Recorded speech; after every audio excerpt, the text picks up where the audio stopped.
Peace, y'all. How you doing? This is Dr. Samori Swygert signing in. Today, I want to talk about this toxic, infectious trend I see on black radio hosts during this election season. It's poisonous to me. It needs to be corrected, and we need to call them to task. And what am I talking about? I'm talking about how they are carrying the bathwater for both Hillary and Trump. And the thing is, they are acting as if, what they're doing is going to somehow make life better for us, if we choose Hillary or if we choose Trump. What we need to be focusing on, what black radio hosts, the local stations, Sirius XM, we could run down the different channels. We need to be having, at this point, and I'm talking specifically Black America, our black radio hosts, instead of every day, every show, you can go from show to show. Now, I guess it's because it's a hot ticket item, because it's political season. Oh, talk about something about the politics. Talk about the presidential election. Talk about the candidates. Oh, Trump said he's going to do something for the black people. Oh, it's something about the email server for Hillary. Oh, he's saying there's something about Hillary's health condition. Oh, Trump uses just for men on his toupee. Oh, Melania Trump. Man, that has nothing to do with our plight as African Americans.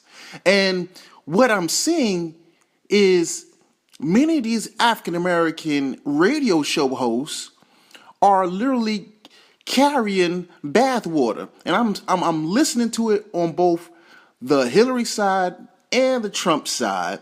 And they're acting as if like one of them is going to be better for us. And the truth is, no. Reality is this.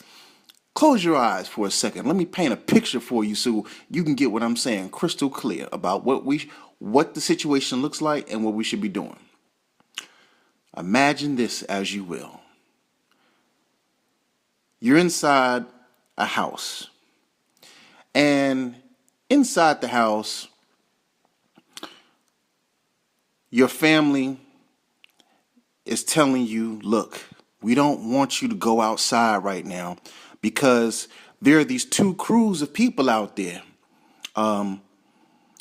One crew is making all these threats around the community that as soon as you come outside the house, they're going to jump you and beat you down, stomp you down, just beat you till you probably within an inch of your life. That's one crew. And then the other crew, they said if they catch you out there, they're going to rape you. Just straight ravage and rape you for everything that you're worth. Now you're listening to, your family like, man, well, I don't want to get beat down and stomped out, and I definitely don't want to get raped neither, And instead of your family telling you strategies of how to defend yourself in either case, at some point in time, if you run into these characters from either crew, your parents, your family, your brothers, your sisters, they should be teaching you, look, you know what? If they run up on you, look, this is how you throw a left hook. This is how you throw a straight jab.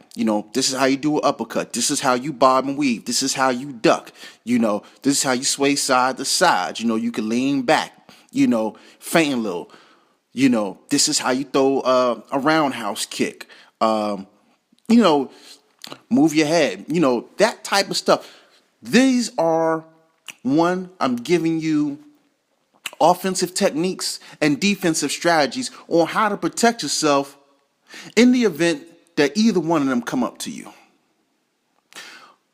That's what a real family would do if there was some type of danger that they heard about, right? But imagine this. Imagine your family saying, Well, you have that one crew that said they're going to rape you, and you got that one crew that said they're really going to stomp you out, and beat you down. Well, I would say this. I don't like the fact that the crew said they was going to beat you down and stomp you out. They got that one real big guy.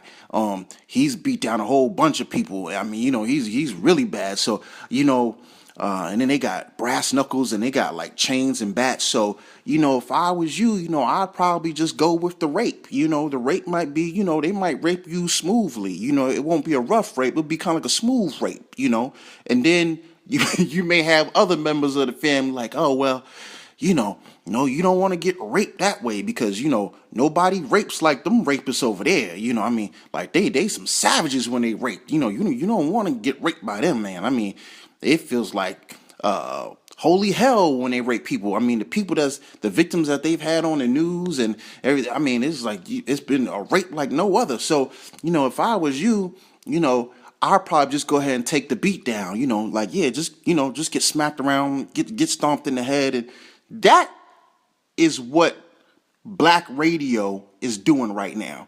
They are so busy paying attention to what Hillary is saying, what Trump is saying in every show, day in, day out, show after show after show.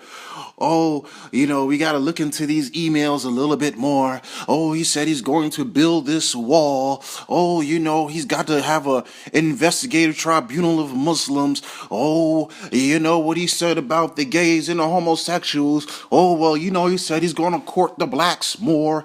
Oh, Hillary said she's going to do something about the prison sentencing. So I would go, listen, teach strategies for offense and defense. We need specialists on your shows from here on, because it doesn't make a difference who we get. Neither one, Hillary or Trump, I don't think it's going to be a good look for Black America. We are not a top priority on their list. Understand what I'm saying? So if these black radio hosts had any wherewithal about the concerns of the future of African Americans, we need to be having more guests on these shows that are addressing our immediate concerns, that completely independent of whether Hillary is elected or Trump is elected, we're guaranteeing our sustainability, our longevity and existence within American society. What do I mean by that? So we know it'll be tumultuous if Trump gets in. We know it'll be tumultuous if Hillary gets in. So we should probably start getting more specialists on the shows talking about education. So we can make sure that our children are getting the best education they can. We're finding out ways in which they can get more scholarships, more grants, developing like auxiliary educational programs and curriculums that'll help them excel in academia, So that's completely independent. No matter whether Hillary or Trump is elected, our kids need great education. They need cheaper education. We need to find ways. We need specialists on the radio shows that's going to help protect us, be assertive and aggressive about our affairs in America right now. When you think about whether you're talking about Hillary or Trump, who knows? Who cares when it comes to health insurance? When Trump gets in, he's talking about he wants to repeal Obamacare and health care. Hillary, she's probably going to keep it status quo, but look, makes no never mind. Get people on the show that can say, look, you know what? Here's some alternative approaches to maintaining your health and vitality. From holistic medicine to exercise regimens, how to grow your own food so people who can eat good, they have a available, accessible source of healthy food. Okay, we're talking sustainability. So we just hit education and health and food right there. We can have specialists, people that are definitely working in the field to come on the radio shows, talk about gang violence and how to protect our community security, even from the racists, because we've seen what happened with the Charleston church shooting, where you had this white neo-Nazi, white supremacist character, Dylan Roof, come into a black community, a black church, and kill all these people. So we probably need to get more people trained. Like, it wouldn't even hurt if you had the Fruit of Islam coming by talking about, listen, you may not necessarily want to adopt our faith and our religion, but when it comes to security and protecting yourself and protecting your communities and your households, there are certain ways we perform our detail and how we do surveillance and reconnaissance, or the way we analyze a crowd or in public. These type of things. These are practical approaches that we could implement completely independent of who gets elected. Finances. Now, I will say, some shows do bring on individuals to talk about finance, but we need it more, and especially us as African Americans, where we have to keep building up. We are doing well, though. We're doing well. I think from a lot of the documentaries that have been coming out, a lot of the shows, people are becoming a little bit more financially astute, and if not astute, they're becoming a little bit more concerned. And from the concern grows more care and activity devoted to increasing your wealth. But if we do this on a constant basis, it becomes a habit and a routine until it just becomes a normal practice. So we can have people on the shows talk about how you can generate revenue, different ways where you can reduce taxes, how to save more, how to become an entrepreneur. We need this type of stuff day in, day out, day out. Have people on talking about real estate, buying land, property, estates, preserving it for our children, how to navigate affordable housing dilemmas. We've seen what's going on with gentrification. So it's prudent that we get people on these shows on a regular basis, like a regular cycle, talking about different strategies for real estate and property acquisition. The other thing is this: we need to get more people, and this is not about Hillary and Trump, but just on a local level. We talk about city and state, grooming our young college graduates to assume governmental offices, city and municipal offices, and groom them in a way that they have the issues and concerns of the African American community in the forefront of their mind. And so that can go all the way up to all the several different city and local and state offices, comptroller, superintendents and schools, and you already know, you can run the whole gamut. That's one thing. We need people that are coming on a regular basis that are talking about and addressing being technologically savvy, because that's where we're losing too. Much of the big wealth that has actually been acquired by much of Wall Street, I see in the last 10 years, a lot of this is from tech companies, people that are specialized in all the different applications of technological sophistication and digitization. So we need to have people that are coming on these radio shows that are telling, like, look, there's some programs out here that can train you on how to code and how to do X, Y, and Z. But pretty much somebody's going to keep our eyes open, our ears open, our minds steadily thinking in that vein of digital technology, because it's not going anywhere. If anything, it's just going to get more complex. And we don't have time to just be consumers, customers, victims, and the slaves to digital technology. We need to be active participants, creating the technology, controlling the technology. And that's where you notice where a lot of the power is, from the money and to how they implement everything, from drones to cybersecurity to banking. To, you look at Uber. there's money to be made. There's protection in the cyber field and technology education.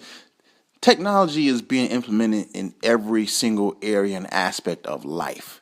So if we get a handle on that and learn its application through the whole spectrum of life, we are kind of going to get grounded and stable. But we need to have more people coming on these radio shows talking about that regularly. And so that's what I'm saying. Everything that I'm addressing, that I just addressed, are things that are easily done. Well, let me not say are easily done. They can be easily done, meaning let me contact this person in technology. Let me contact this person in education. Let me contact this person in health. Let me contact this person in finance and real estate and get them on the show. This is what we need to be doing day in, day out, instead of trying to, slowly coerce people into going towards, the 2016 candidate that you may like, or that you may be carrying the bathwater for, or that they may have tapped you under the table or got you in a corner on the low and kind of like, hey, can you kind of talk me out? Can you kind of put me out there in front of the black audience? You have a lot of influence, a lot of power. You can kind of push buttons and you can like kind of hobnob and rub shoulders and elbows. You think you can kind of like name drop me on your radio show and kind of convince your black listeners to kind of go for me and not for Trump or not for Hillary. Forget all of that, man. Either way, Black America is going to go through some stuff. So it's important that you're not getting us to want to vie for one candidate or another. No, we need radio hosts that's going to get people in there that's going to teach us how to be offensive and defensive. Just like I said in that little scenario of, are you going to scare somebody into being raped or being beat down, or are you going to build them up and teach them how to defend themselves and fight for themselves? So even if it does come down to engaging somebody that wants to rape you or beat you down, you can defend yourself and probably even overcome. So that's it. You can hit me on Twitter at DocSwag06, DOCSWAGG06. You can hit my man Vigilante, VIGALANTEE on Twitter. That's at Vigilante, VIGALANTEE. This is 3HM, Your Black World. 2 minutes and some change. Make sure you check that out. And that's it. Peace.